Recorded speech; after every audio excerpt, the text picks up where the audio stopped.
Chaos is erupted in the ruling party ZANU-PF.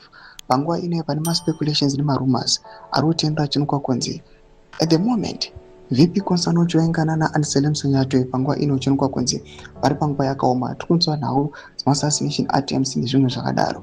Panguva ino tinoona kunzi Philip Valerius Vanda anozikamwa kuti kumarumors kuti he was promised to be one of the vice presidents aiwa mugovernment the new Zviganandas.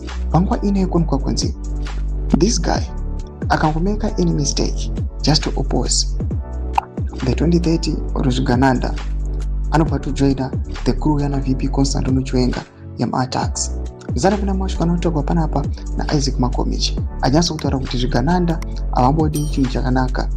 Kana uri kuside kwavo uchivasupporta they praise you, but once wango against watova panguva yakaoma ndobva subscribe or like on the bell icon. Makomichi amudanyira chiti it's said kuti you got pressed kana vachiona kuti you are quiet or they can control you.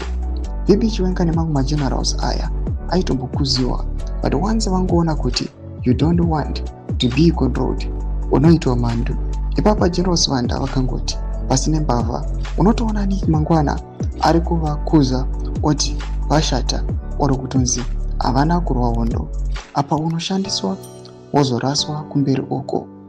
Vese vairasiswa vaitonzi iwewe ndiwe munhu wangu wandinoda oro kunzi I will recommend you kuna chef oro kune vanhu vane basa.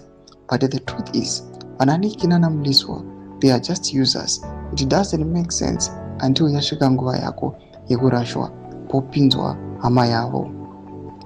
Regai ndichinyarara mungazoti Isaac Makomichi anotaurisa, but pafeya chaipo musabatwa kumeso nana Nick Mangwana nana Temba Mliswa avo.